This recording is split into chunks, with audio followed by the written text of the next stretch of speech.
C'est donc l'info de la nuit, une info qu'Europe 1 vous a révélée dès 5 heures. L'arrestation de l'homme le plus recherché de France, Redouane Faïd, condamné notamment pour la mort de la policière Aurélie Fouquet.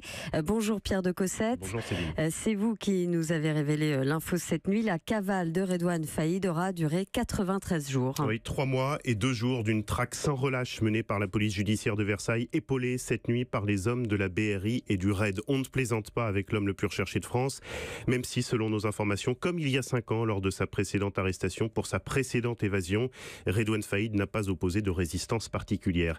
Ce que l'on note, c'est que Faïd a été interpellé dans la région de Creil, dans l'Oise, son fief, en compagnie d'un de ses frères et de ses 2 neveux.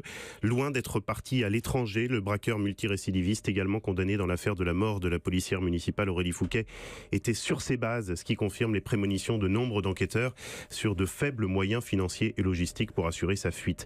Son évasion pourtant avait été rondement préparée en hélicoptère de la prison de Réau en Seine-et-Marne le 1er juillet, alors que Redouane Faïd était au parloir avec un de ses frères. Cet hélicoptère dont le pilote avait été pris en otage, qui s'était posé dans la cour de la prison et avait emmené avec lui le braqueur. Fin juillet, les forces de l'ordre étaient passées tout près, un contrôle banal de gendarmerie dans le Val d'Oise, une voiture qui prend la fuite, qui va se réfugier dans le parking d'un supermarché, d'un centre commercial. On avait retrouvé après coup dans cette voiture des explosifs factice, et on s'était rendu compte que Redouane Faïd était à bord de cette voiture. Il a finalement fallu 2 mois de plus avant de mettre sa main dessus cette nuit du côté de Creil dans l'Oise. Merci Pierre de Cossette. On vous retrouvera évidemment dans toutes les éditions d'Europe 1 ce matin aux côtés de Guillaume Bier, également du service police-justice d'Europe 1.